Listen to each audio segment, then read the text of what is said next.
Nowadays, the idea of marriage seems quite natural to most people. However, it has not always been so. During a long period in history, man had no concept of love and the institution of marriage. From the very birth of human history, around 3 million years BC, up until the end of the matrilineal society around 5000 BC, the history of marriage can be traced through its successive stages, beginning with group marriage, through polygamy, and finally to the monogamy stage. Each stage of this evolution had its own development, traces of which could be found a mere 3 decades ago in China. Today, these traces are fading, and in some instances have all but disappeared.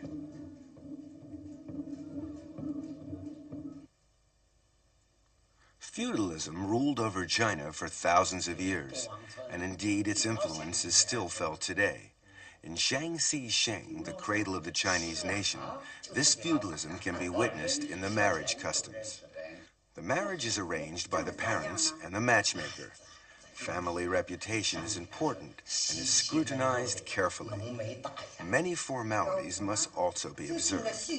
The bride's birth chart must first be obtained. It is then hung at a shrine in the groom's house for 3 days. If nothing evil happens within this time, the bride-to-be is considered fortunate.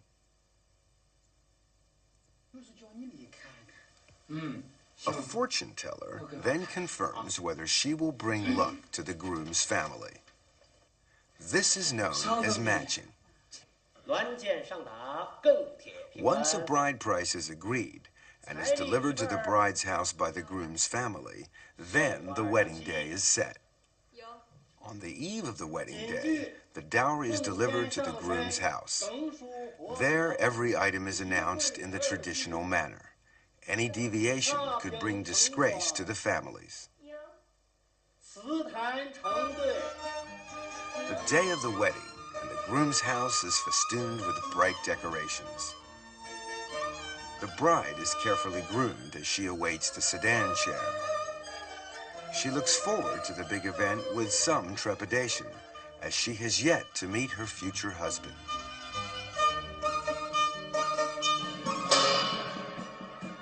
Back in the days when there were still imperial court examinations, those who passed the exams would have a parade in the streets to let everyone know about the great event.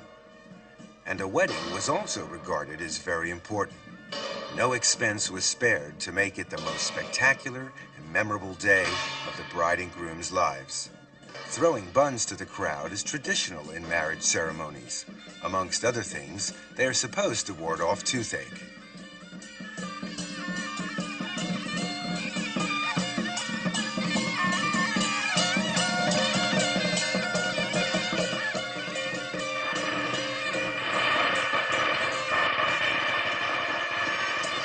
At last, the bride arrives.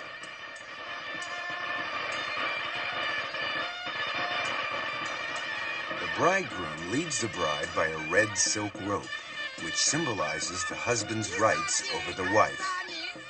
She follows him along a red carpet.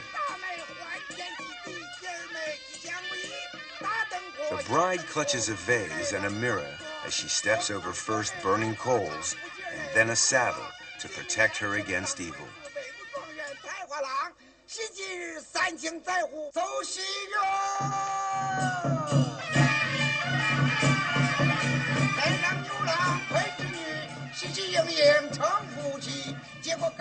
Usually, the bride's veil is lifted after the ceremony, but here, the bride uncovers her face before the ceremony starts. This is a moment of truth where the bride and groom first set eyes on each other. By now, it's too late for second thoughts. Of course, even an arranged marriage can turn out to be a successful and happy one. This young couple will have to trust to luck and to the good judgment of their parents.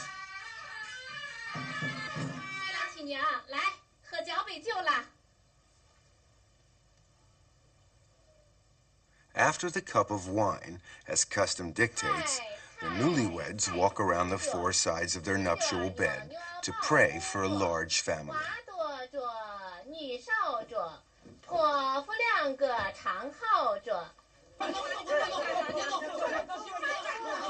After the wedding banquet, friends and relatives will come and tease the young couple. The idea behind this is to provoke a physical contact between the two of them. These friends have decided to grab the bridegroom and put handfuls of grain inside his clothing. The bride is then encouraged to find the grain and take it out. By doing this, the husband and wife can become better acquainted and the ice is broken. Secular marriages are quite common. In fact, it's even possible for a man to marry a ghost. In the feudal era, some engagements were arranged before a child's birth, others during early childhood. Life expectancy and the child mortality rate often left one or the other future partner with no one to marry. In Fujian, a surviving male may remarry. However, he is still betrothed to the deceased, and he must marry her before he can marry her replacement.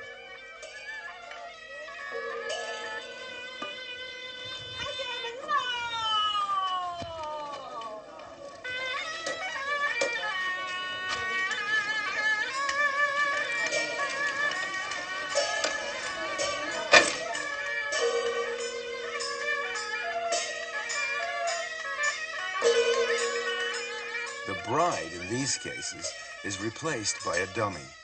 The ceremony remains the same.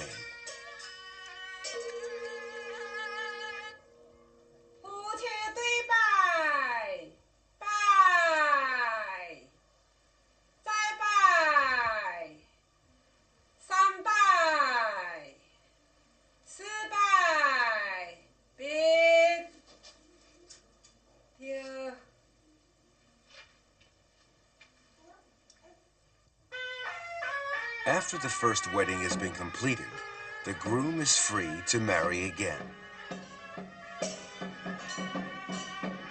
The second bride must pay her respects by bowing to the dummy, as the first bride's spirit has already entered the room. She is only a replacement for the first wife, and as such, she will look after the husband and bear children for her.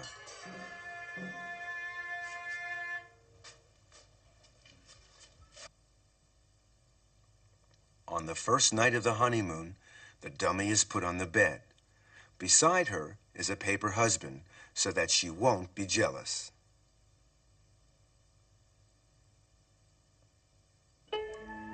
The two couples spend the night in the same bed, the dummy watching over the newlyweds.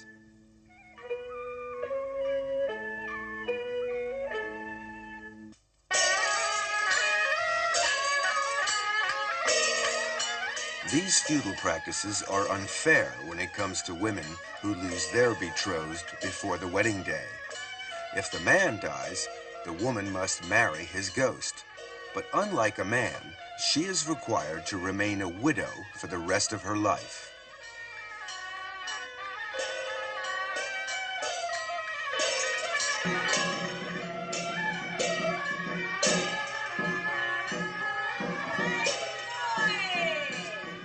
The wedding formalities are gone through as usual, but in this case, a rooster represents the groom.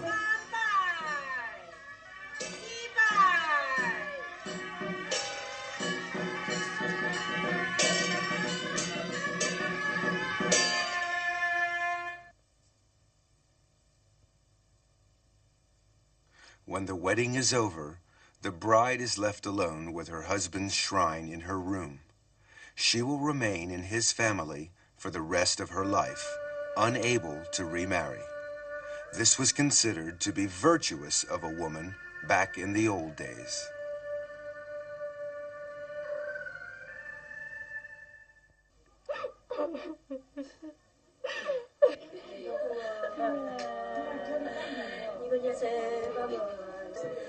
This bride-to-be is weeping over her coming marriage. It's quite common in many places. In Hunan, the Tu-Jia tribe is a typical example. According to custom, this girl started weeping 48 days before her wedding day. Her weeping is interspaced with singing. She is sad because her marriage will mean leaving her parents. As she sobs, She also curses the matchmaker for having found her a husband who will take her away. Her girlfriends join in the mourning. They mourn the breakup of the family and the severing of domestic ties. They mourn the success of the matchmaker and the dressing of the bride and her farewell to her birthplace. In all, 11 mourning procedures must be followed.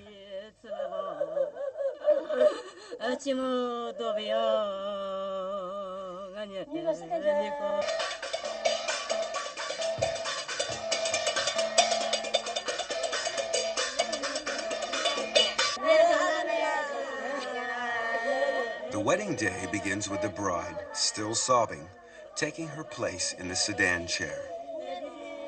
She bids farewell to her lamenting family, knowing that she will return in 3 days' time to a, hopefully, more happy atmosphere.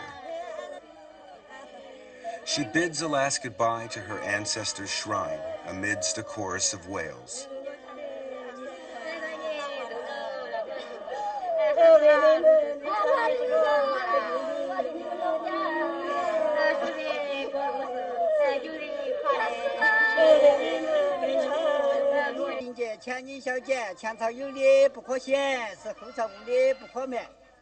The sedan chair is smeared with chicken blood. This is to prevent any bad luck being carried with her to the husband. Chopsticks are spilled before leaving to ask for a blessing on her parents' family. After that, the bride is not allowed to touch the family ground when getting into the sedan chair and must be carried on her brother's back. It's not that easy, as he must not touch his sister either. It requires a little imagination and some technique.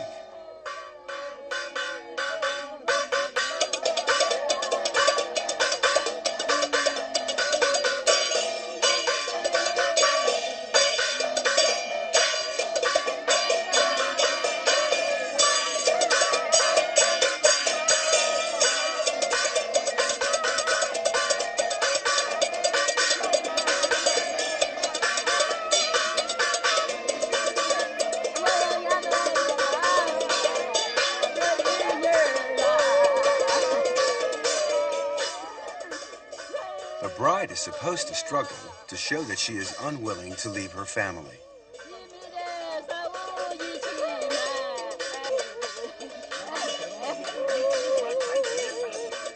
Changing her shoes signifies that she will never go back.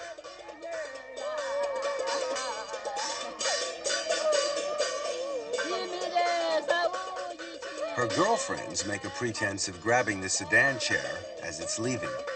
It's very important to make a good show of this. Some scholars believe that this symbolizes the woman's resistance to the husband's rights.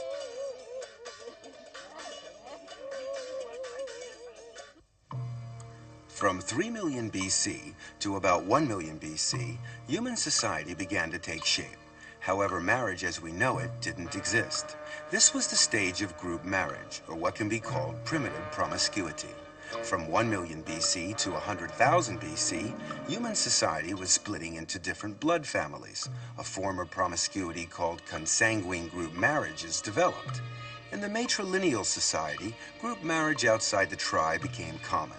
However, there was nothing resembling the wedding ceremony as we know it, and these relationships were mainly casual. In the mountainous areas around Jinshajiang in Sichuan province, a small remote village still practices group marriage, but in a more progressive way. Not only do they have a wedding ceremony, but their marriages last. The people here belong to a branch of the Nai Si tribal minority. Within their rugged and spectacular environment, these people live a simple life, far from civilization. Many have never seen a car. This is a tribal wedding troupe. The man in the blue robe is the troupe's master of ceremonies. His official title is Minabu, which means the guide. The troupe arrives at the groom's house. Inside, someone is at prayer. The prayers are to prevent any bad spirits from the bride's family from entering. Both of these girls are brides, and they are both sisters.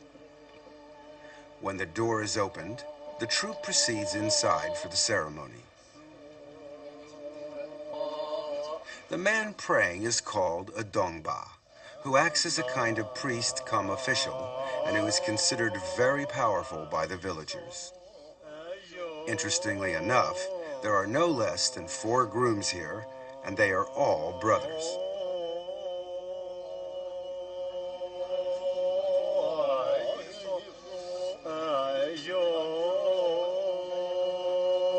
The tying of a cowhide rope is a very important part of the ceremony. It will ensure that the women will not run away. Actually, there doesn't seem to be much chance of that happening. Toasts are drunk to the happy event. The first toast is to the minabu. Then the brothers drink to their future closeness.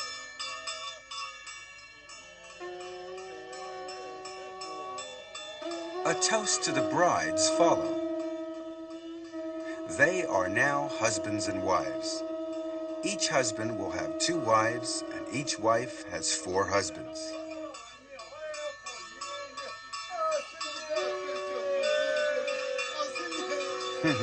He'll drink to that. With 6 people living under one roof, accommodation is no simple matter. They must live in a 3-story house, husbands living on the top floor, and other members of the family on the 2nd floor, including the 2 wives. The wives are not allowed upstairs. When a husband feels romantic, he must go downstairs. This could cause a problem if all 4 husbands have the same idea at the same time. In these cases, it's a rule of first come, first served.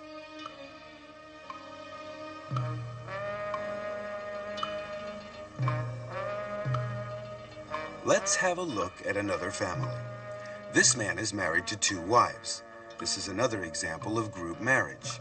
The girls are both sisters, and as they cannot handle heavy jobs, they regard their husband in part as a laborer. This one's very efficient in all departments. In the space of 10 years, the 2 sisters have given birth to 14 children. So this man is proven to be a good husband, as a large family means a big labor force. It's harvest time in the surrounding countryside. The procession of family members makes its way towards the fields.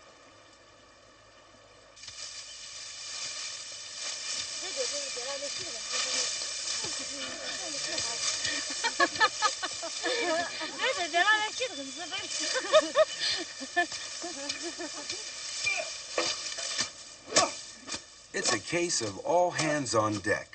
A big family means less hired labor and more money.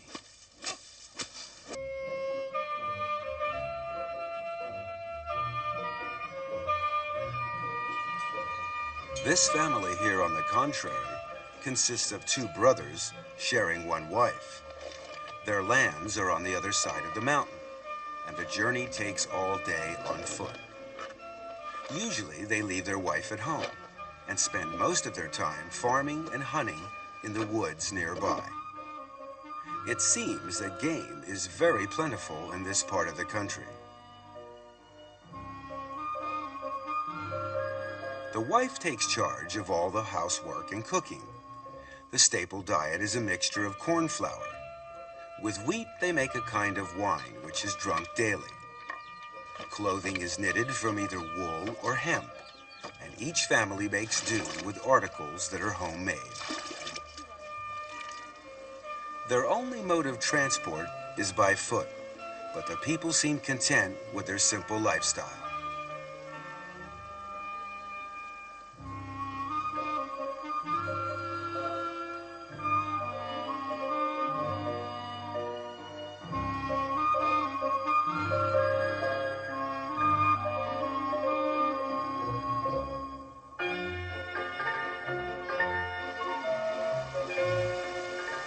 This woman spins thread as she goes about her daily routine.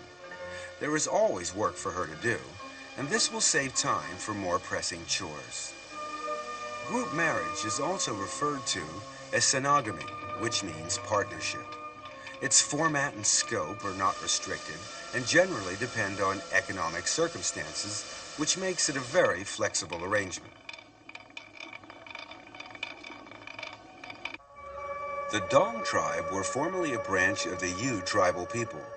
Their traditional costume, made from cowhide and egg whites, is quite unique. The combination of these materials gives the costume a sheen. The garment has no buttons and is weighted with pieces of silver.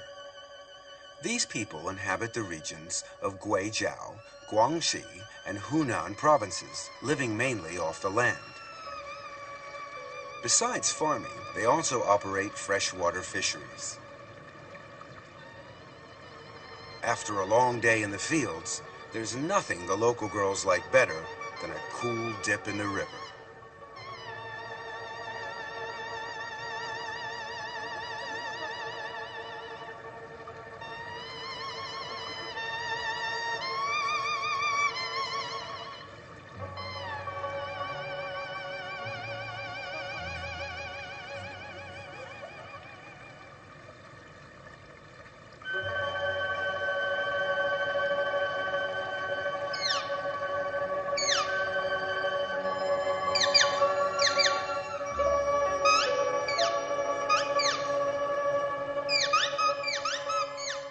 On some of the main routes to the village, intricate wooden bridges span the rivers.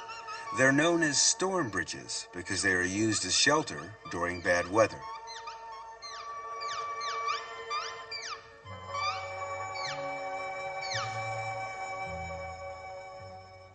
These towering structures in the village are pagodas, which are built in such a way that they resemble giant fir trees. The eaves overlap neatly. Inside, the roof towers above the onlooker. This fir trunk is used as a ladder. The ancestors of the Dong Yu people were a tribe that lived in the forest, and so these pagodas are built in the shape of a fir tree in remembrance of their ancient origins. Each clan in the village has its own pagoda. Whenever a crisis arrives within the clan, members will gather here to discuss matters and resolve the problem. However, the pagoda also serves quite a different purpose. Young girls will often invite boys from outside the clan or village for a few hours singing, dancing, and conversation. The song they sing is called a step song, for obvious reasons.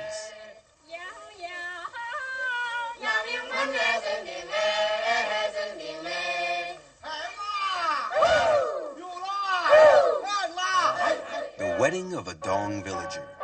The customs of the marriage ceremony have been handed down from the ancient tribe of their ancestors. It's a form of marriage by capture.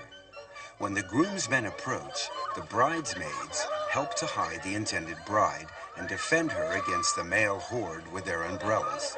This marital hide-and-seek is generally accompanied by a generous amount of good-natured horseplay between the sexes. However, umbrellas prove no match for the persistent young men, and the line of defense gradually collapses. The pursuers are gaining the upper hand as the girls fight a rearguard action to protect their friend.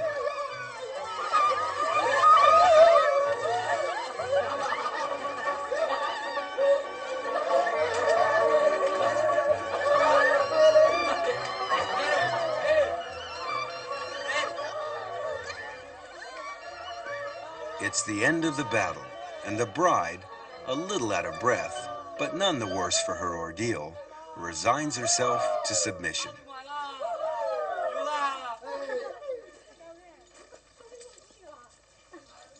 A Dong groom need not go to meet his bride. Instead, accompanied by her bridesmaids, she walks off to join her future husband.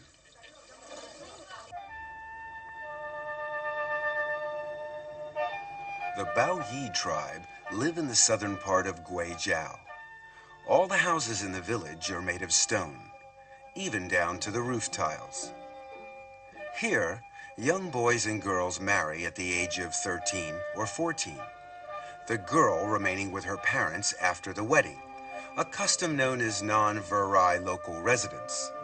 During this time, she continues to dress like a maiden, sees her own friends, and carries on meeting other men freely.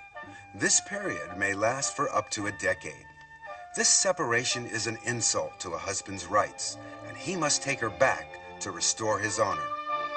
This bride has been descended upon by her mother-in-law and sister-in-law. She struggles and breaks free as the two women give chase.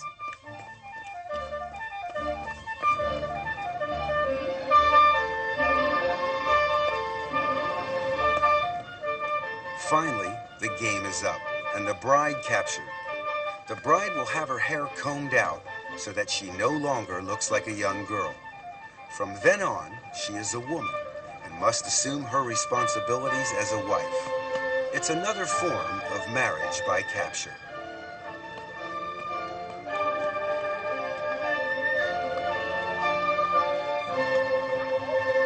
Three days later, the mother-in-law and sister-in-law bring along a rooster and some wine to the bride's house to collect her.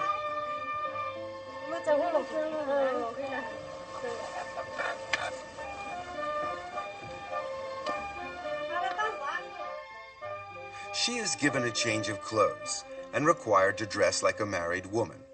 A traditional hat is placed on her head. From now on, she is obliged to stay with her husband and renounce her flirting with other men.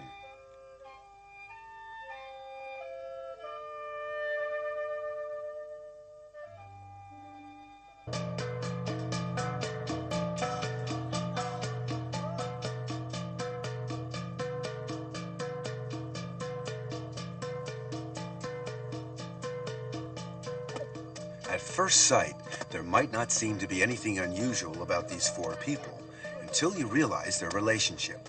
The man on the left is the husband. On his left is his wife. On her left is her lover, and next to him is her lover's wife. This complicated relationship is quite common for these people. They are the Ao Yao tribe, and they live in Guangxi. The marriage customs here represent a transition between polygamy and monogamy. These people have a saying, a couple only eats together, but lovers sleep together. Marriage is seen as a means to increase productivity. Working together and taking a lover is regarded as being reasonable as well as being legal.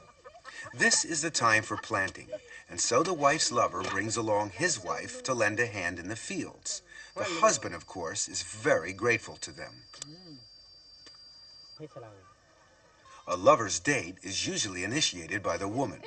With this secret signal, the lover will know exactly what to do.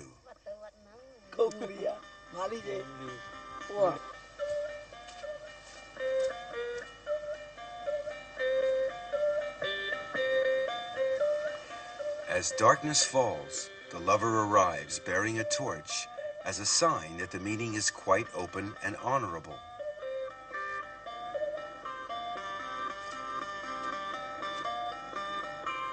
The family hasn't quite finished eating dinner when the young man arrives, but the husband behaves normally and receives him as a distinguished guest since everything is above board.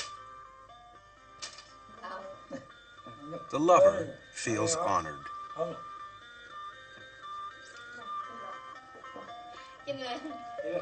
The young daughter's parentage may be in some doubt, but it's hardly important as both men treat her with equal kindness.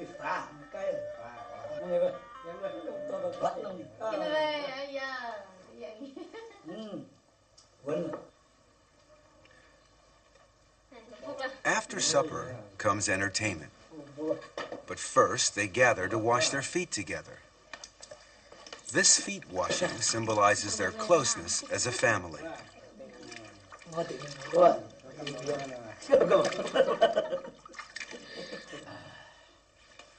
When everything has been seen to, the wife and her lover are free to enjoy themselves. The husband is expected to leave them alone, so he lights his own torch and goes off to meet his own lover.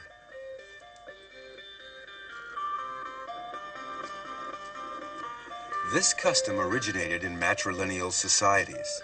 At that time, men worked in their family and had love affairs outside. This continued until the advent of patrilineal societies and the establishment of monogamy. However, the custom survived in some areas, with love, living, and sex becoming three different aspects of marriage. Love affairs in the Kashanyao tribe are also quite open. If a girl invites a boy over at night, he can't use the front door. However, that's no problem for this resourceful Romeo. The post is there just for this purpose, and he climbs up to join his sweetheart.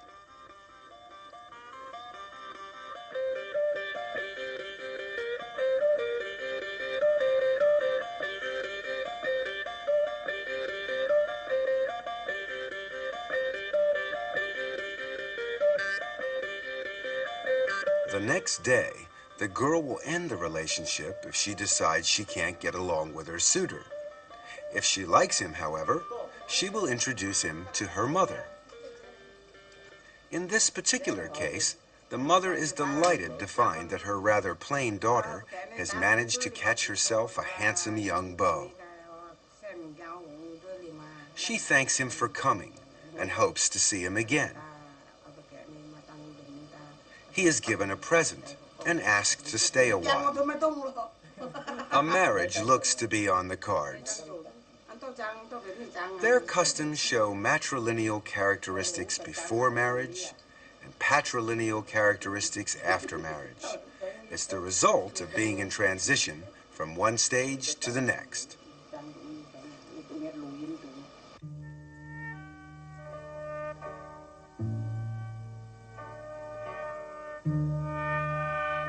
The Anis in Sichuan Bana are a branch of the Hani people. Their village is unusual in that each house is surrounded by small cabins. The houses serve as the living quarters.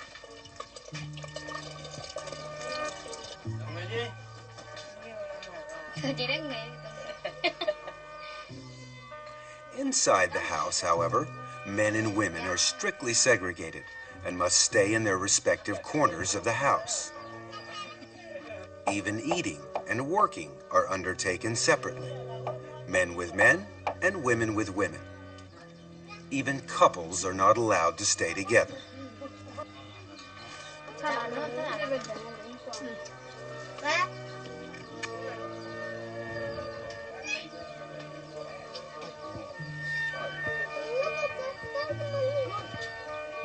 As you can imagine, this total separation is not conducive to the propagation of the species, so this is where the cabins come into play. Every male adult has his own cabin where he can date girls and indulge in his amorous pastimes. It's a characteristic of their patrilineal society.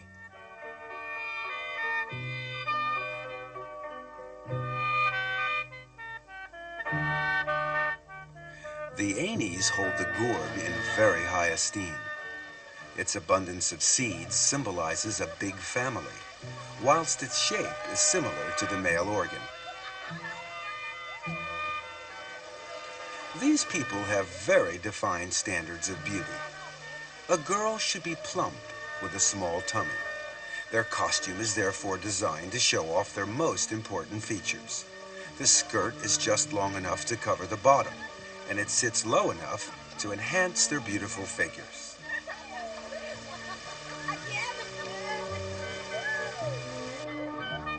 This group of young girls typifies the ideal beauty.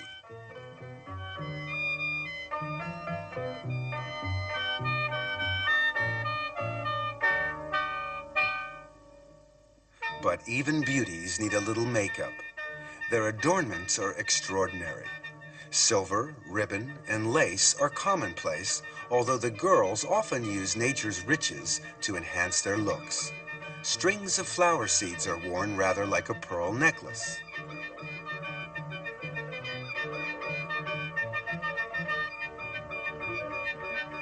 Shells, which are highly sought after in the mountain areas, are made into a belt.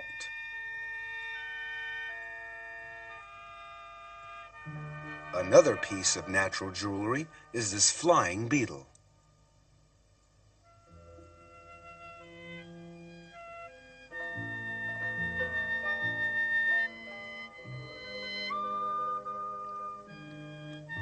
Before it can be used, it has to be prepared. The girls wrap it in a leaf, then dry it out thoroughly in the fire. It is then threaded with a piece of twine. The effect when put in the hair is quite beautiful.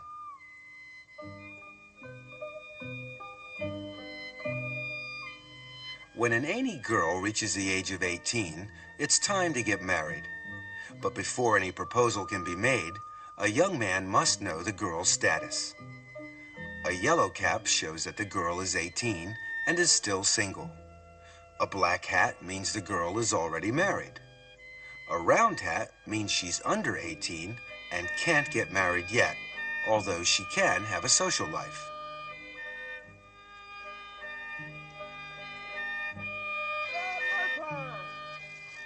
Ainies are open in their attitudes, and premarital sex is allowed. The young men and women often court through social activities, although it's not always easy, as they must marry outside the tribe.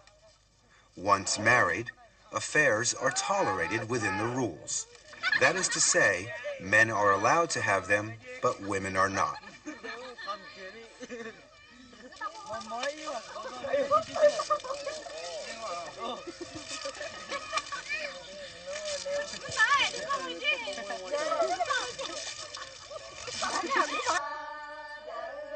There's another way that young men and women become introduced. Young men from outside come in search of a girlfriend after first having obtained permission from the local villagers.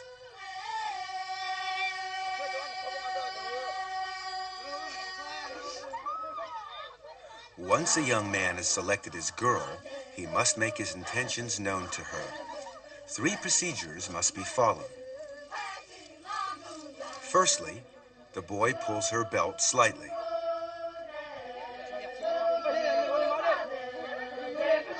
Then he pats her on the shoulder.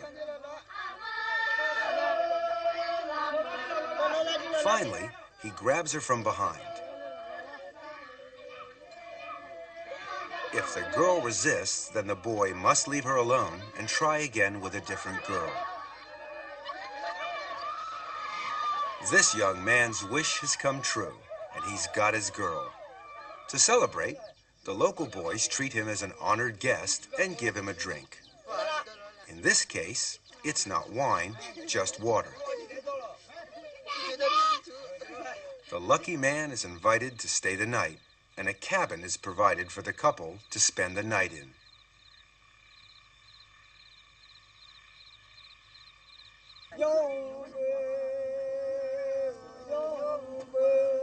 When night falls, the village social life begins. Those looking for a mate assemble.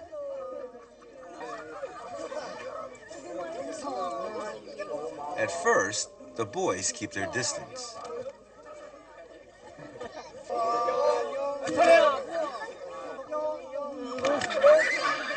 But after a while, they become more at ease, and they get closer to the girls.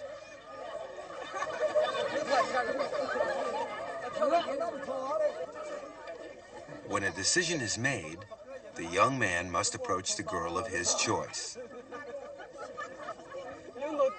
If he is refused, it's bad luck, and he must try again. If he's accepted, the couple will go off and get to know each other.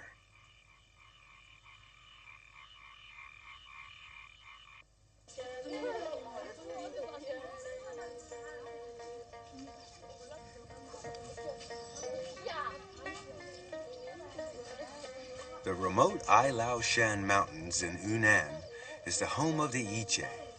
They are also a branch of the Han people. The riage women's traditional costume is quite unusual. It is made up of a pair of shorts with a front opening blouse which leaves the right breast exposed. It's their everyday clothing, and it's not considered indecent.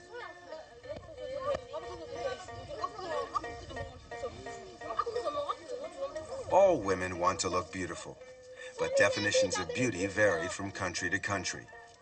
These girls have a natural beauty, something that no amount of makeup can provide.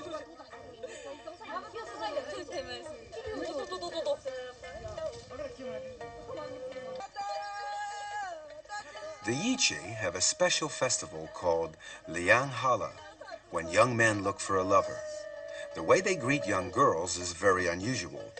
Instead of shaking hands or even a kiss on the cheek, a man will press a girl's breast. Right side for old friends and left side for strangers. It's a great embarrassment if the wrong one is pressed, but the faux pas is quickly forgiven.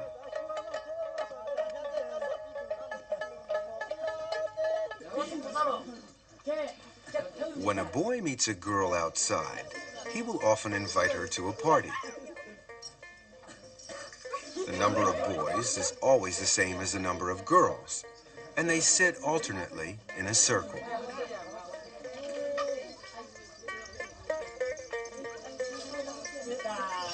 They talk and flirt freely with either the person to their left or the person to their right.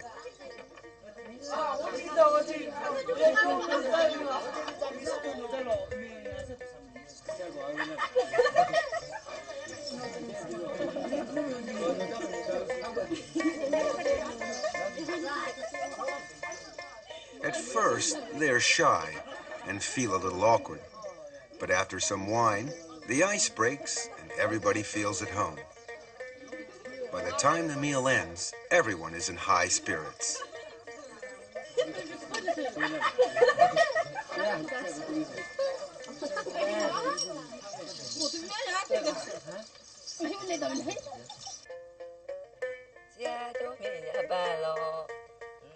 The Ichi are open in their sex life. However, despite this, an illegitimate child is frowned upon. This is not much of a problem, as all girls are betrothed at the age of 4 or 5. They remain with their parents and don't live with their husbands until they are older and have given birth to a child. This shows that they are fertile. It's another example of a non-viral local residence. A bridal party readies itself for the big event. The smartly dressed girls here are only the bridesmaids.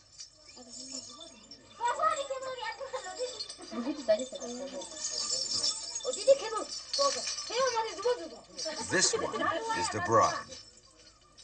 Before she leaves, her mother gives her a duck and an egg to carry, symbolizing her fecundity.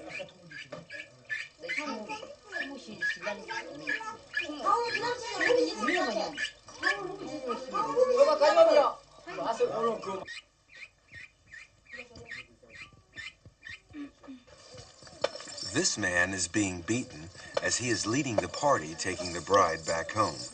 It's part of the custom here. A rope is tied across the path of the husband's village. Everybody may cross over except the bride. She must break the rope to show that she is cutting off her links with her past.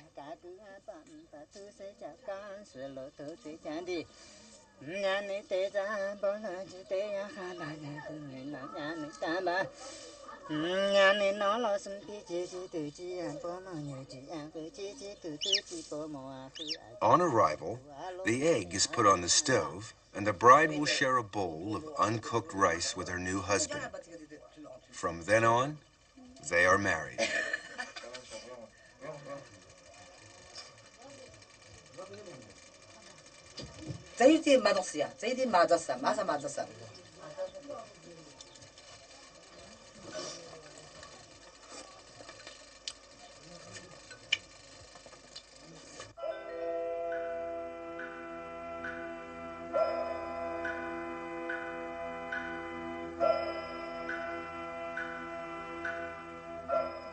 Most women in the tribal minorities are good at embroidery.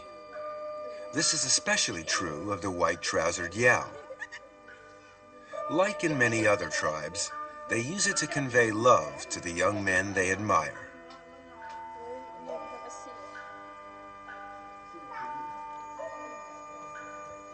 When they are in their teens, their parents build a cabin for them. They use this cabin for their love affairs.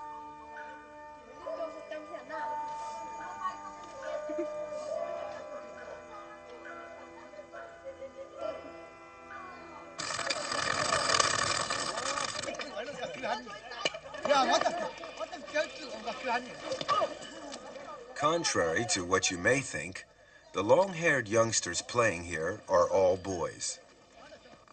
The short-haired spectators are girls. Girls have their heads shaved from birth and remain bald until they start their social life. These novices still sport a short haircut.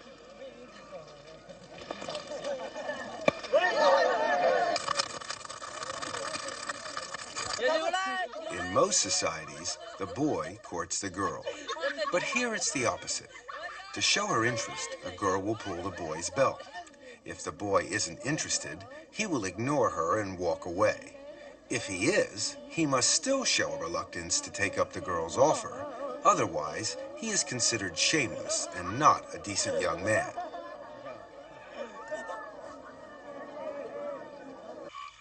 If the girl wishes to take things further, she will take the boy home. Some boys prove to be more shy than others.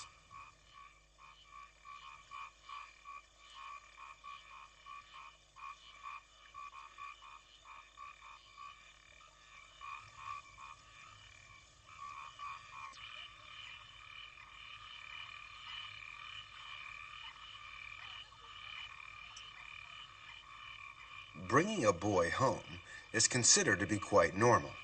In fact, the parents feel honored to have a suitor in the house. On the other hand, if no boy comes, the whole family is disgraced.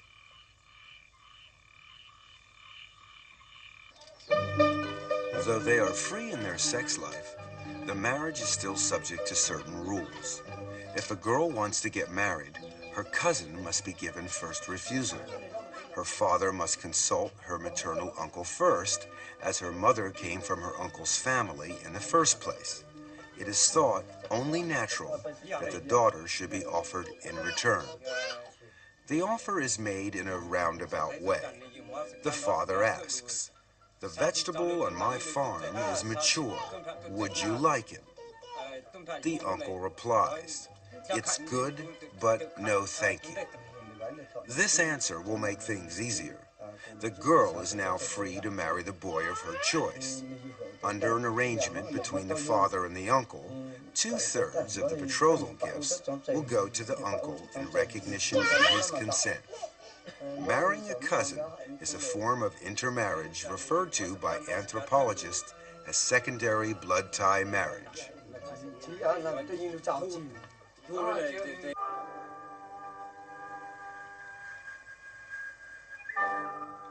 This practice prevails in the Va tribe too, although it is not allowed within a patrilineal family, nor within the same clan. It is even forbidden to marry someone with the same surname. If this code is violated, it is considered incest and regarded as an offense. As a punishment, the couple must buy a cow and slaughter it. The cow's head is cut off and put on top of the couple's heads to show repentance for this transgression. They treat the whole village to a share of the meat from the cow and pay for prayers to be said, as they believe that this crime may enrage God. They fear that the clan or even the whole village may be cursed otherwise. Thereafter, the couple will never see each other again.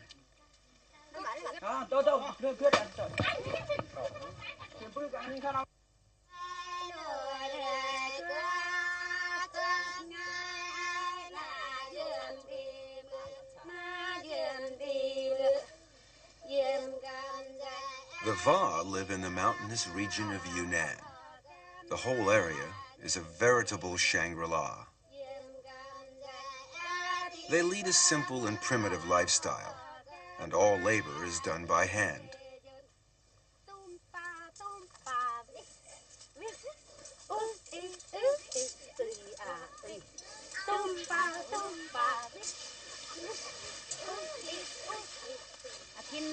The women usually work stripped to the waist. Bamboo is put to a wide range of uses: for constructing houses, carrying water, drying the crops, and storing grain.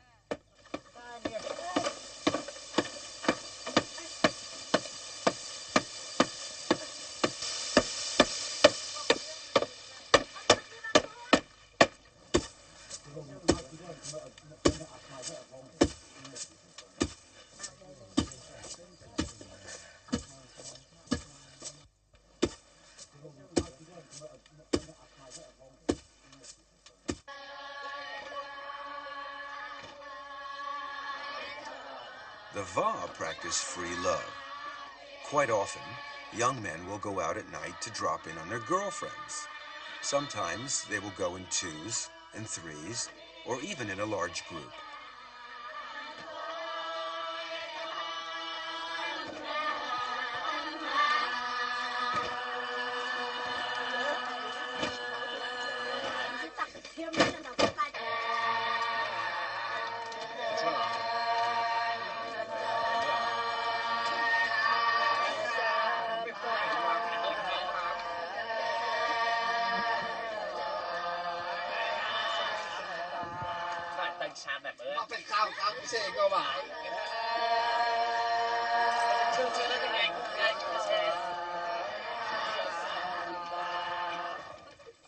They spend the evening singing, dancing, and eventually sleeping together.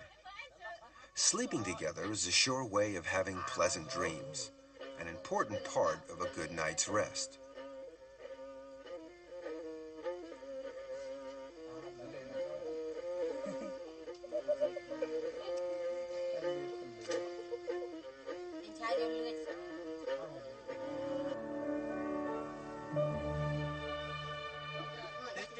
The next morning, the youngsters tell each other about their dreams. If one dreams of trees or bamboo, it means good luck.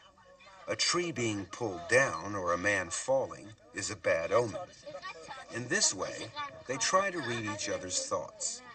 If the couple get on well, the relationship will continue. If not, they can always break it off and blame it on the bad dreams.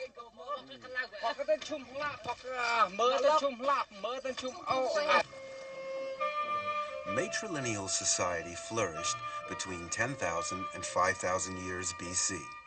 At first, people practiced group marriage, but slowly this evolved into polygamy. One example of polygamy is visiting marriage. This is practiced by the Moshu people of Yongning. This is a typical Moshu house. It shows the status of the Moshu woman. Women live upstairs, each having their own room. The rest of the house downstairs is occupied by the old folks and the young children. Adult males have no place in the home and are obliged to stay with their girlfriends at night. Those unlucky enough not to have girlfriends must rough it with the animals.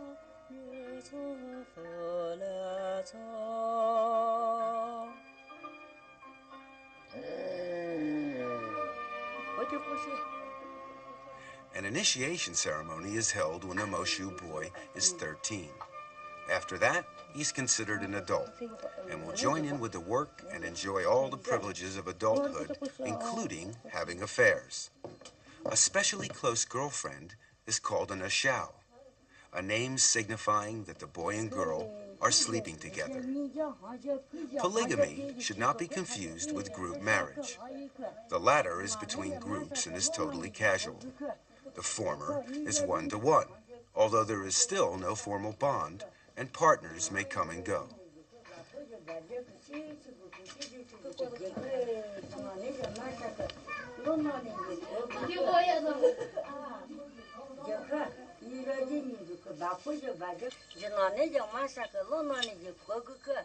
After the ceremony, this young Moshu boy will be an adult.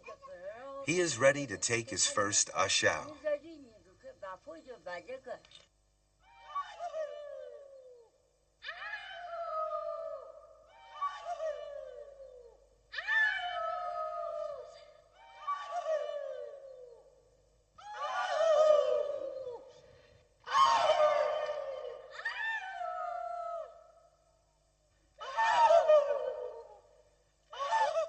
If any of these boys and girls fall for each other, there will generally be a very quick response.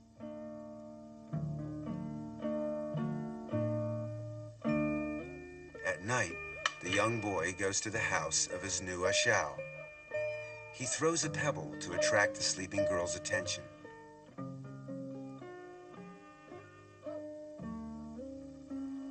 The girl comes down and invites him upstairs.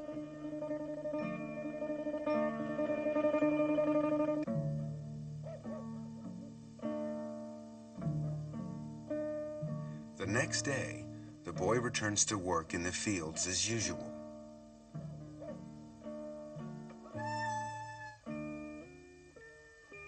If he fails to come back the next night, then the affair is over.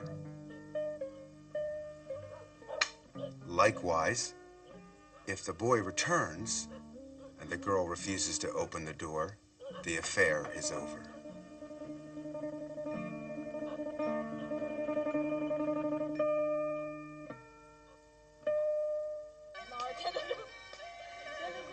Children born from a visiting marriage are raised by their mothers. The father has no obligation to participate at all. However, men are not all without feelings, and after a while, he will lend a hand with the housework and the child.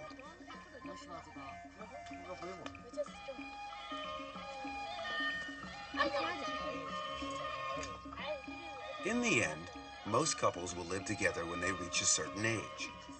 The matrifocal family becomes a joint family, and the matrilineal family changes into a conjugal family.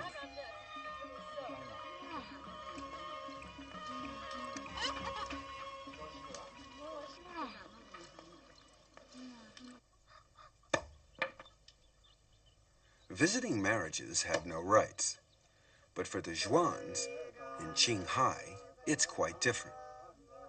A lama blesses the girl first. This ceremony is for marriageable girls and is an ancient tradition for these people. Girls are free to select their mate.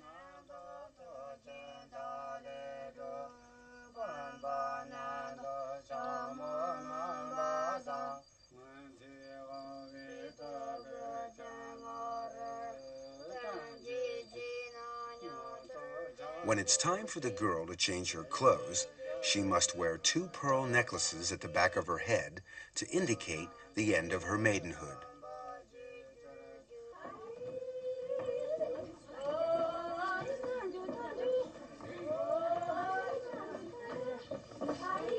Female relatives congregate around her.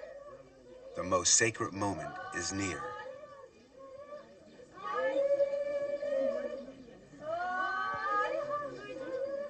The closer they come, the lower the bride must hold her head. It's a religious ceremony called Dai Tian Tao, or marriage to the god.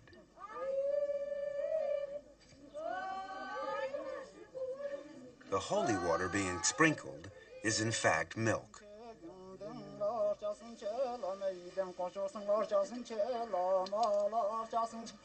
During the prayers, the bride's face is washed with holy water.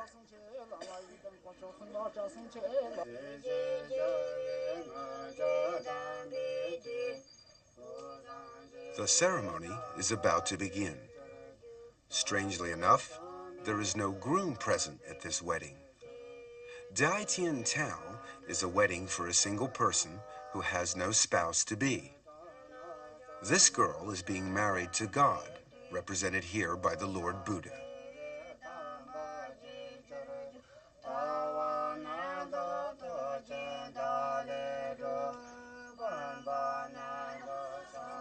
After the ceremony, the girl is free to have love affairs and to bring men home.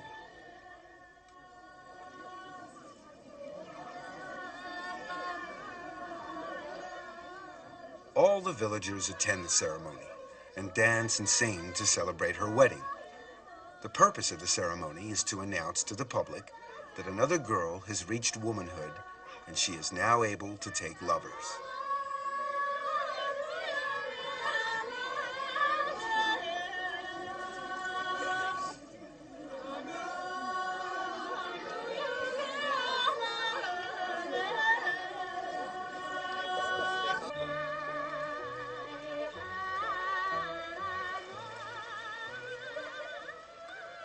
Now that she is married, she may indulge in the activity of jiao sang, having love affairs. It's a form of polygamy where the couple come together for a purely sexual relationship with no thought of family bonding. There is no right of exclusive access either. Each partner may come and go freely.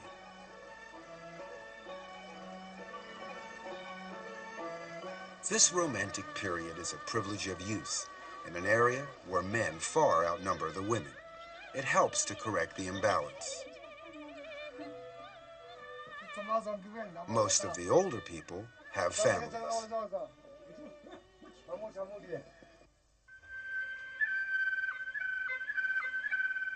The Miao tribe are a larger minority.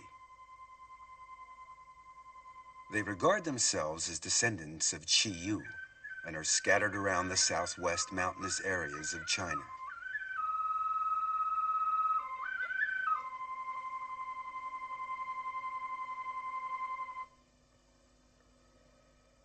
A hero's knot is considered the height of fashion. The Miaos are divided into several branches, and each branch has a different costume. Customs are different too. There are always festivals to celebrate. In some areas, there's a festival almost every month. And at these times, the Miao girls are especially busy. They dress up in traditional costume for the event. They don't get dressed at home, but bring along their costume to the festival where their mothers dress them in public. Everything of value is worn. Silver ornaments show off their wealth, whilst the intricate dresses are a witness to their handiwork. A pierced ear with a large hole is considered prestigious and is meant to attract admirers.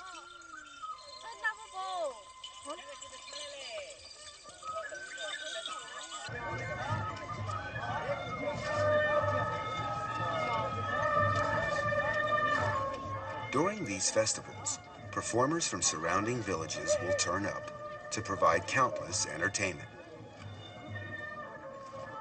Today is the 8th of April festival.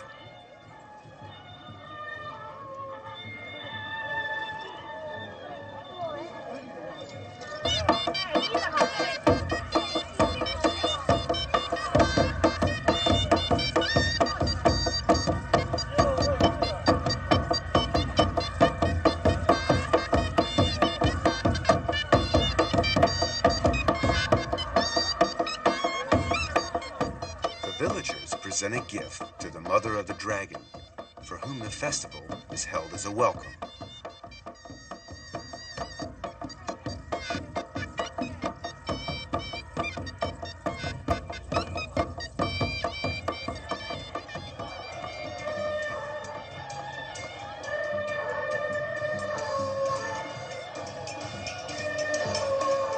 Like the Han people, the Miao race dragon boats at the annual Dragon Boat Festival.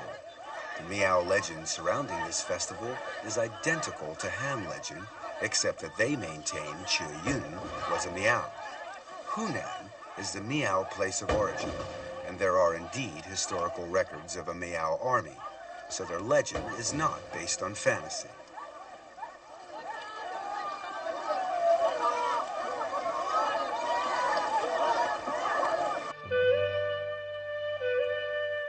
The 6th of June festival is held to celebrate engagements. The atmosphere is completely different here. On this day, these young girls have decided to take a bath in a quiet river, and they've asked their lovers to come along and watch.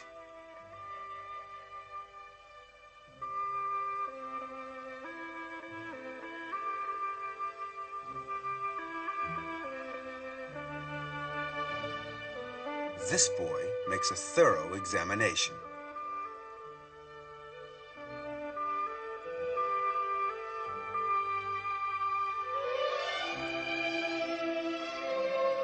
If he's satisfied, he must make his intentions clear, in a polite way, of course. He pays her homage by presenting her with a red ribbon, a token of engagement. In receiving it, she accepts his proposal. Romance is truly international. Another festival is called Eating Maiden's Rice. Besides the usual singing and dancing during the day, the whole family has dinner together.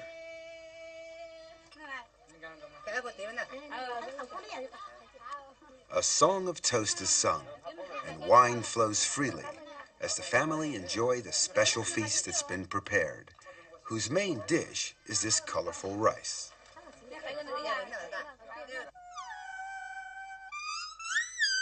At dusk, young boys arrive blowing a horn as a call to their girlfriends.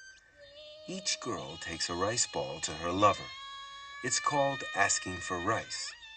The rice balls have messages. Pine needles inside the rice ball means that the girl would like needles and thread as a present.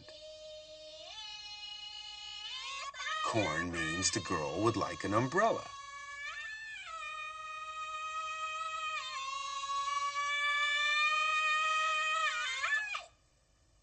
Two sticks bound together mean they'll never part.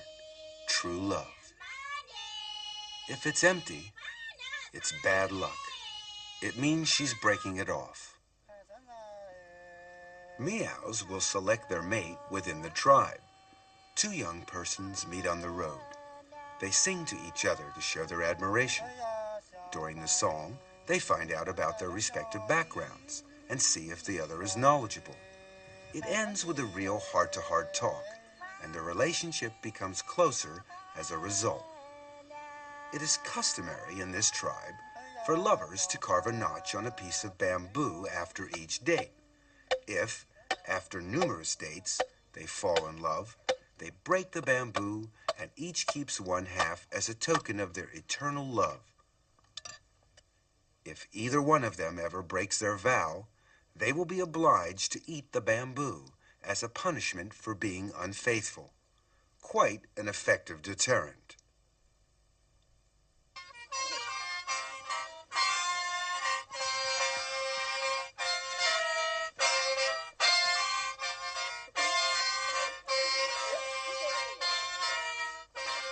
The Gurja are a branch of the Miao tribe.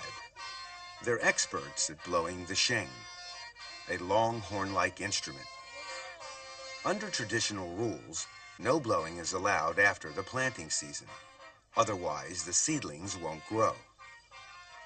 The correct time for sheng blowing is before planting, which is also the right time to look for a girlfriend.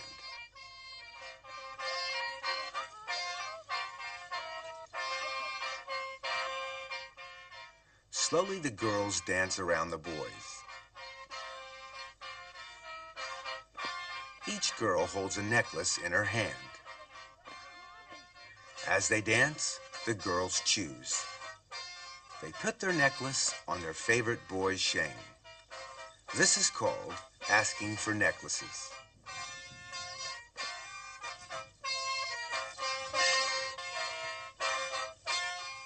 This young man is lucky. His sheng has been decorated. But not every boy is sure to be successful. This one has something the others don't. He has 3 necklaces on his sheng.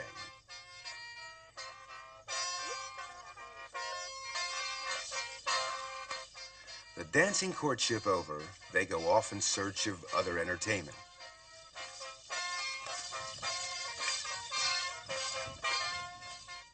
Leaving the unfortunate boy to curse his bad luck.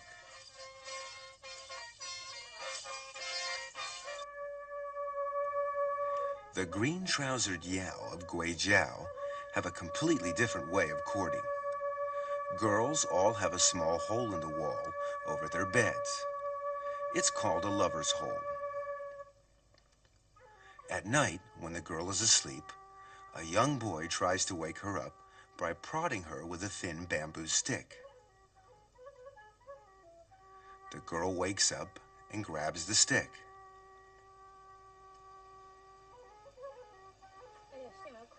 But she doesn't react favorably. So the boy decides to go home. Another one soon arrives.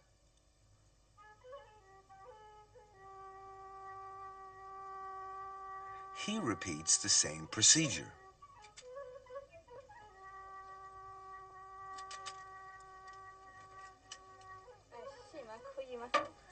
This time, things look more hopeful. She asks him who he is. They talk to each other through the hole, usually until dawn. He seems like a nice boy, and she lets him in so that he doesn't catch cold.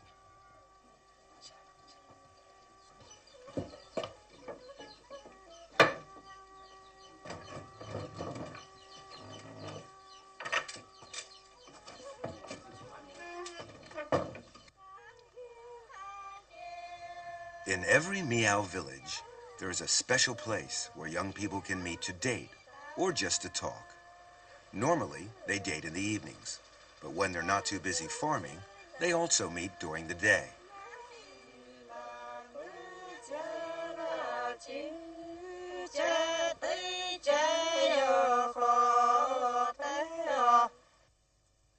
Most girls spend hours and hours embroidering.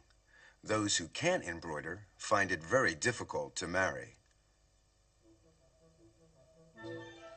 Free love is popular with the Miao, but marriage is still decided by the parents. The bride must walk to her husband's house. The whole party dresses up to show off their beautifully embroidered costumes, and it's often difficult to tell the bride from the bridesmaids. The Miao never marry within their clan, and these two families live far apart, so the bride's party has a long way to walk. Miao have special greeting customs when a marriage is about to take place.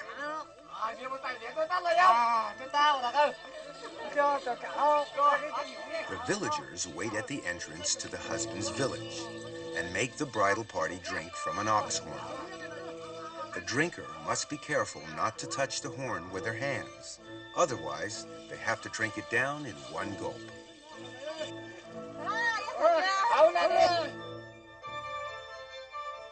The bride is required to step inside with her left foot forward. This will ensure that her firstborn will be a boy. The wedding is very simple, with no real ceremony. The bride must carry water for her husband's family.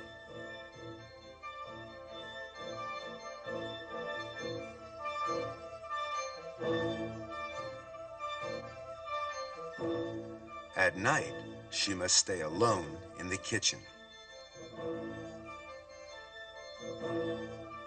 The groom must also find somewhere separate to sleep until the bride is returned to her parents' house. The next day, the bride leaves and goes back to her parents' house. There she continues her work, embroidering, singing love songs, and having affairs with young boys.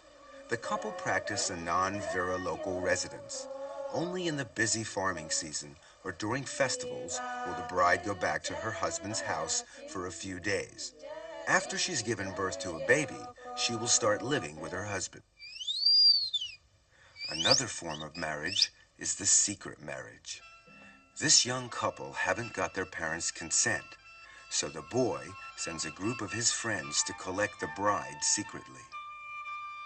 The bride is ready and packed. She goes off to a quiet place with her bridesmaids, where the wedding is to be held in secret.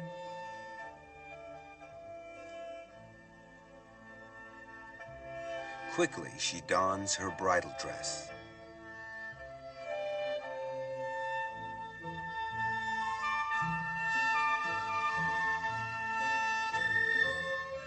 Some food has been prepared for the wedding breakfast. The event turns into a wedding and a picnic rolled into one.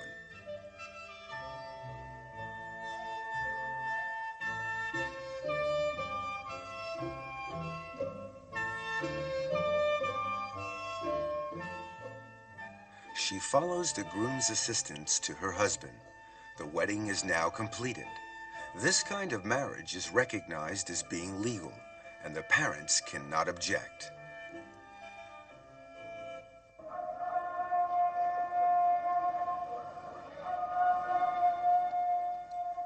The Uyghurs of Xinjiang are Muslim.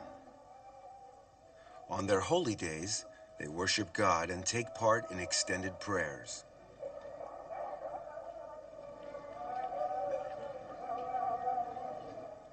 Only men are allowed inside the mosque.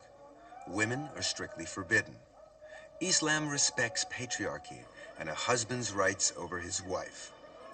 Women are regarded as subordinate in all matters. Previously, they were obliged to wear a veil when outside the house. If they didn't, the punishment was severe. If a husband says, "I release you," he is considered divorced from his wife, and there is nothing that she can do about it. Islam allows polygamy. Their holy book, the Quran, says that a Muslim may marry the woman he loves and have 2, 3, or even 4 wives. An old-fashioned Uyghur marriage is very feudal in its traditions and is conducted according to Islamic law. The groom's father brings gifts to the bride's house the day before the wedding. The gifts include a cow. Understandably, he receives a warm welcome. Men and women are not allowed to mix unless they are kin, so the hosts are all men.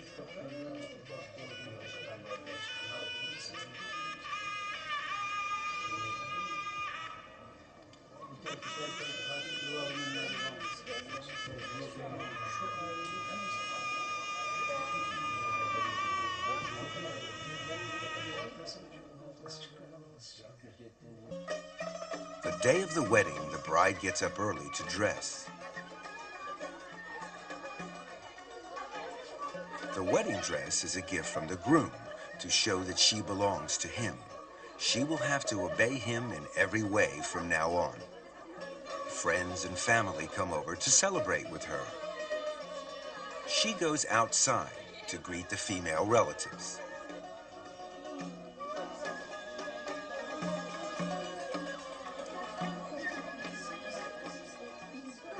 The wedding banquet is lavish. An array of snacks, preserves, sweets, and fresh fruit is prepared, all specialties of Xinjiang region. Unlike many other peoples, the Uyghurs hold their weddings at the bride's house. The guests eat whilst waiting for the groom. Finally, he arrives, amid much good-natured horseplay.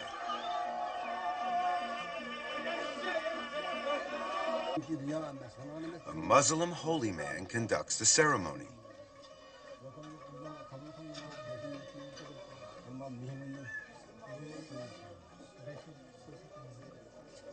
First come the prayers. Then the bride takes her vows and says, "I do."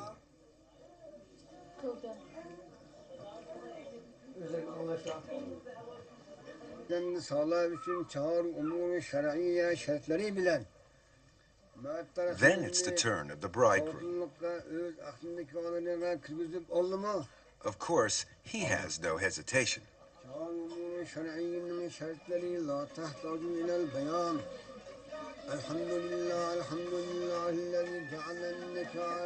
After the vows, the bride and bridegroom share a piece of salted bread. This symbolizes the hardships they will share during their married life.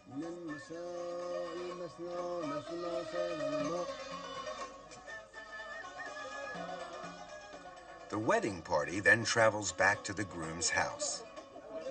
Here the bride must be carried over a fire before going inside to prevent evil and bad luck from entering, just as the Han brides do.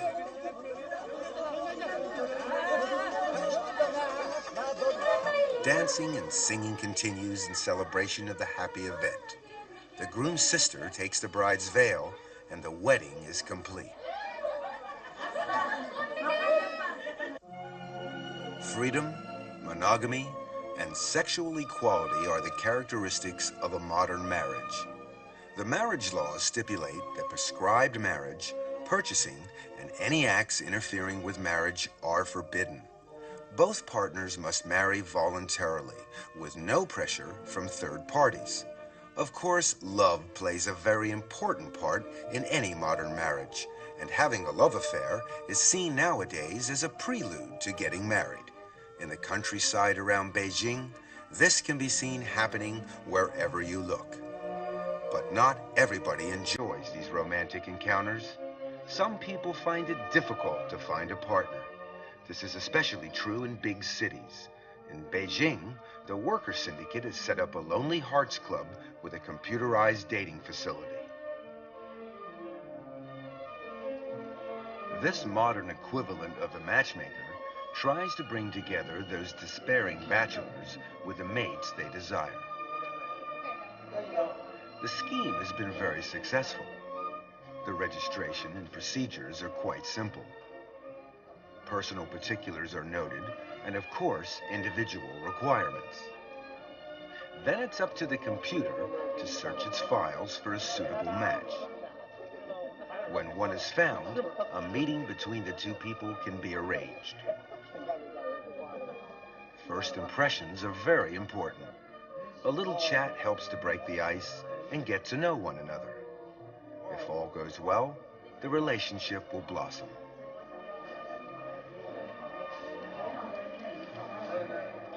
This couple seems to be getting along quite well.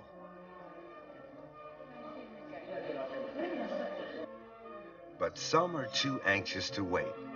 They put up advertisements in the hope that prospective girlfriends will read them. Near the club, there's a love corner where young hopefuls gather with the sole purpose of finding a boyfriend or girlfriend. 没什么要求，要求比我强吧，都年龄啊无所谓。年龄无所谓啊。大点。大点也没关系。大点也有限度的，大10年、20年那种。那也别太离题了，大几岁差不多，只要俩人合得来就行。This sounds quite reasonable, but how do you go about finding Mr. or Miss Right?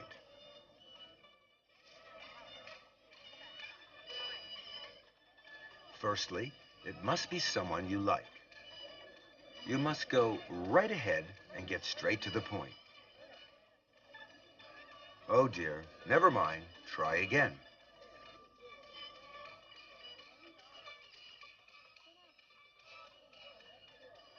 This looks like another no.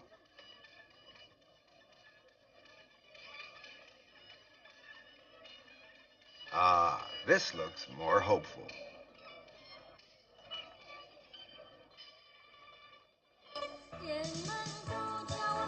The club provides an excellent service by allowing young men and women to meet and to get to know each other better.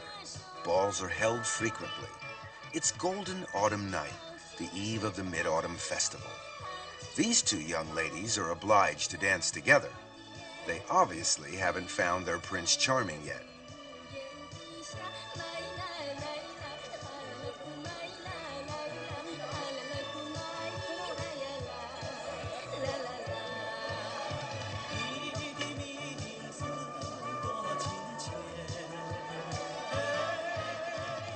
It seems her luck is in.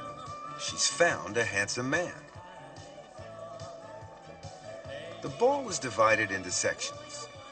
This section here is the pro-secondary section for intellectuals. There doesn't seem to be too much happening here.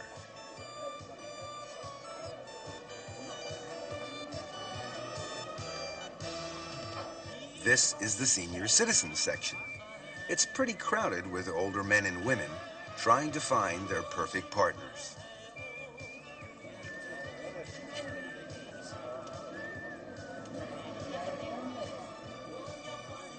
Finding Mr. or Miss Right is not very easy. So the staff does what it can to help. Who knows? Success could be just around the corner.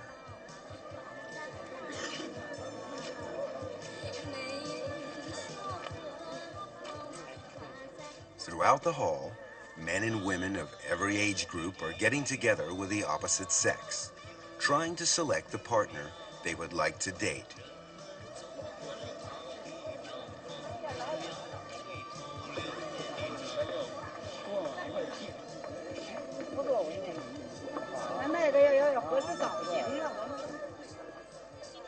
Finally, the ball comes to an end. Partners take their time to say goodbye and exchange addresses to arrange further meetings.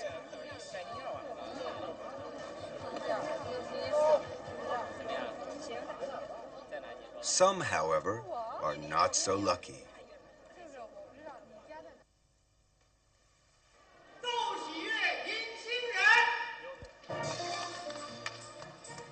Soon after the Mid-Autumn Festival, the club holds a spectacular group wedding for 100 couples who have found their match.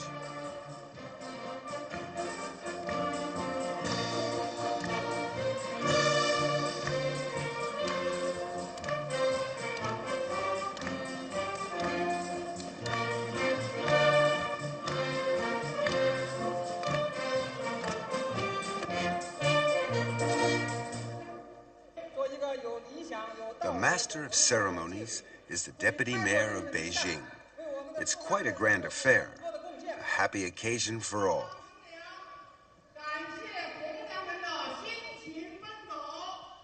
The couples thank the dating service for their hard work.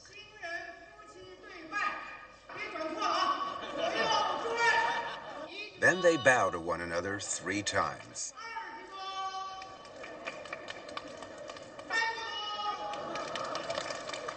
Hopefully, all love stories will have such a happy ending.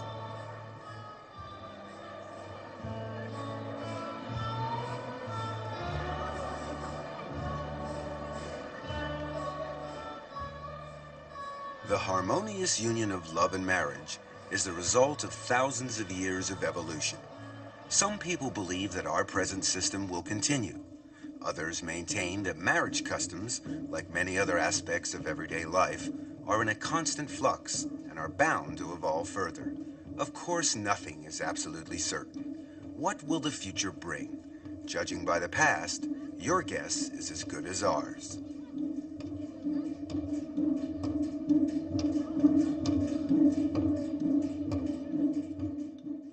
Bowing to the dummy as the first bride's spirit has already entered the room.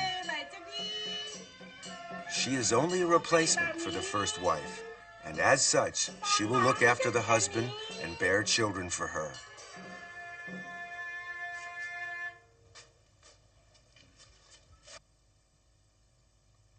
On the first night of the honeymoon, the dummy is put on the bed. Beside her is a paper husband, so that she won't be jealous.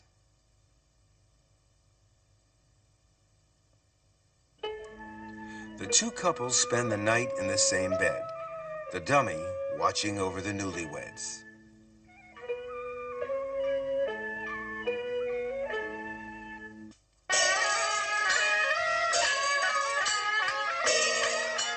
These feudal practices are unfair when it comes to women who lose their betrothed before the wedding day.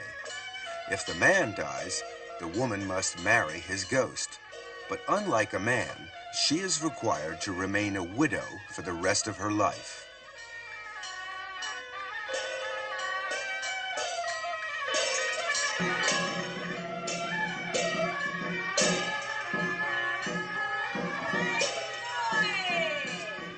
The wedding formalities are gone through as usual, but in this case, a rooster represents the groom.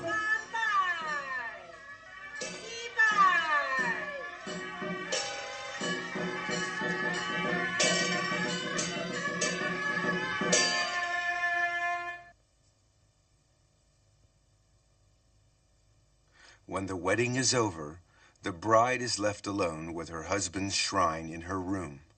She will remain in his family for the rest of her life, unable to remarry. This was considered to be virtuous of a woman back in the old days.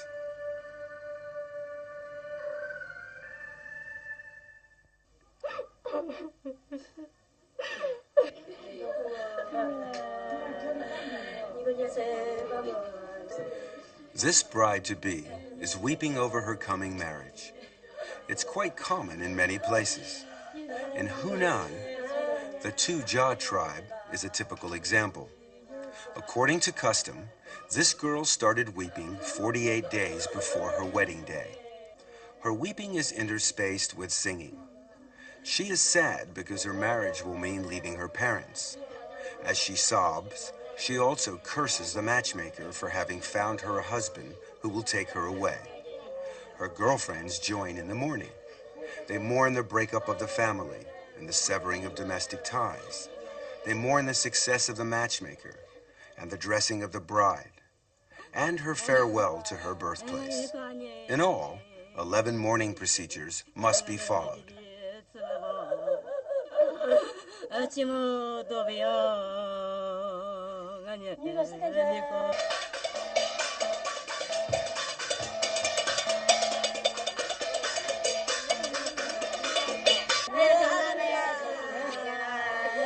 The wedding day begins with the bride, still sobbing, taking her place in the sedan chair. She bids farewell to her lamenting family, knowing that she will return in 3 days' time to a, hopefully, more happy atmosphere. She bids a last goodbye to her ancestors' shrine amidst a chorus of wails.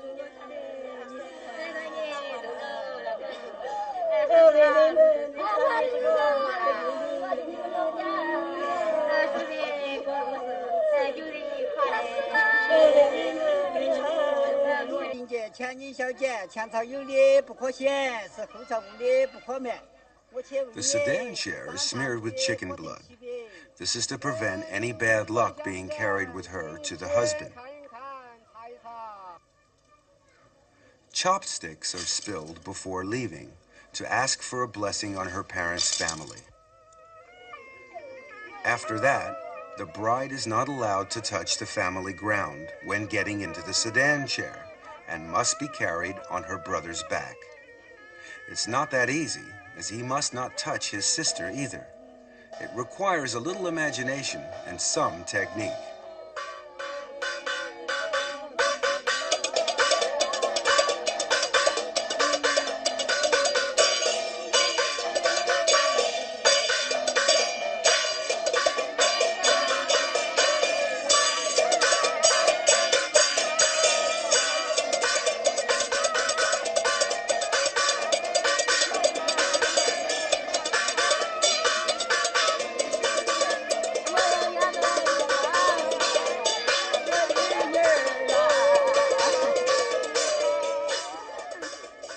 A bride is supposed to struggle to show that she is unwilling to leave her family.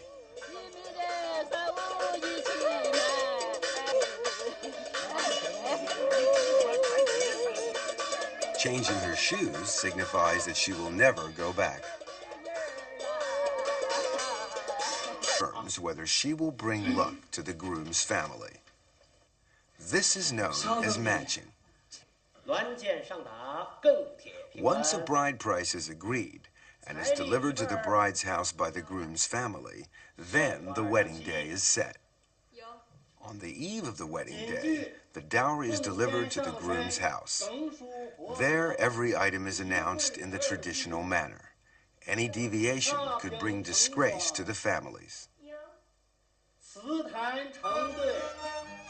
The day of the wedding, and the groom's house is festooned with bright decorations.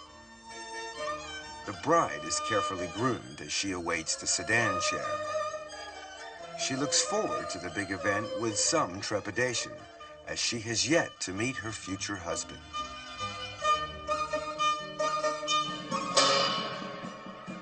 Back in the days when there were still imperial court examinations, those who passed the exams would have a parade in the streets to let everyone know about the great event. And a wedding was also regarded as very important. No expense was spared to make it the most spectacular and memorable day of the bride and groom's lives. Throwing buns to the crowd is traditional in marriage ceremonies. Amongst other things, they are supposed to ward off toothache.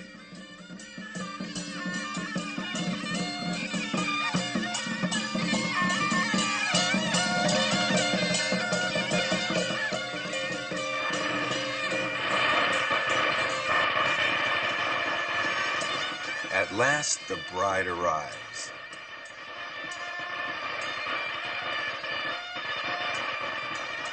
The bridegroom leads the bride by a red silk rope. which symbolizes the husband's rights over the wife. She follows him along a red carpet.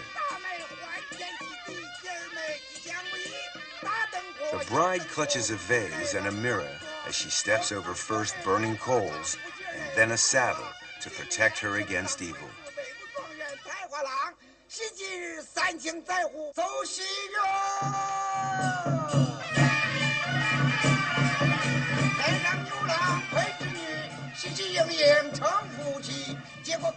Usually, the bride's veil is lifted after the ceremony. But here, the bride uncovers her face before the ceremony starts. This is a moment of truth where the bride and groom first set eyes on each other. By now, it's too late for second thoughts. Of course, even an arranged marriage can turn out to be a successful and happy one.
Nowadays, the idea of marriage seems quite natural to most people.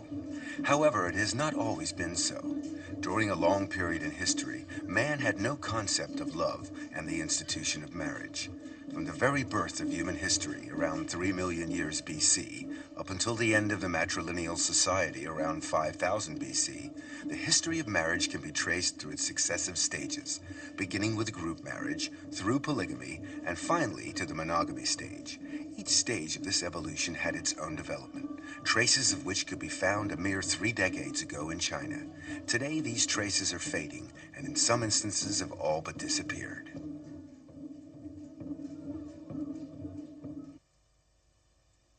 Feudalism ruled over China for thousands of years, and indeed its influence is still felt today. In Shaanxi Sheng, the cradle of the Chinese nation, this feudalism can be witnessed in the marriage customs. The marriage is arranged by the parents and the matchmaker. Family reputation is important and is scrutinized carefully. Many formalities must also be observed. The bride's birth chart must first be obtained.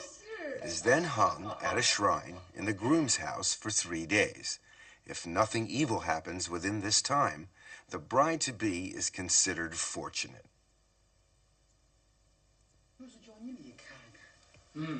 A fortune teller then confirms. This young couple will have to trust to luck and to the good judgment of their parents.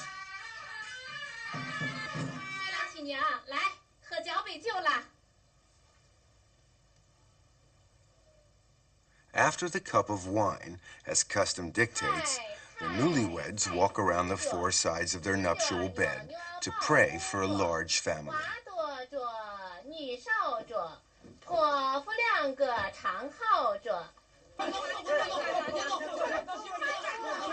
After the wedding banquet, friends and relatives will come and tease the young couple. The idea behind this is to provoke a physical contact between the two of them. These friends have decided to grab the bridegroom and put handfuls of grain inside his clothing. The bride is then encouraged to find the grain and take it out. By doing this, the husband and wife can become better acquainted, and the ice is broken. Secular marriages marriages are quite common. In fact, it's even possible for a man to marry a ghost. In the feudal era, some engagements were arranged before a child's birth, others during early childhood. Life expectancy and the child mortality rate often left one or the other future partner with no one to marry. In Fujian, a surviving male may remarry. However, he is still betrothed to the deceased, and he must marry her before he can marry her replacement.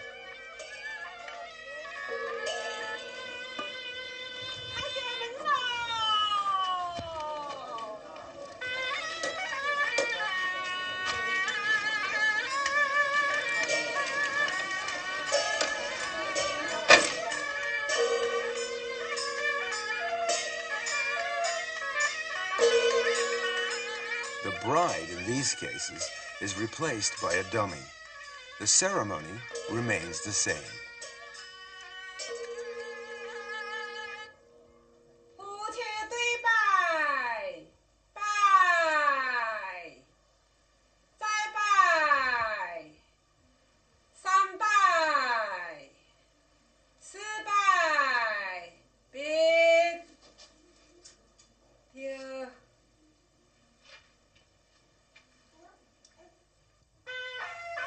After the first wedding has been completed, the groom is free to marry again.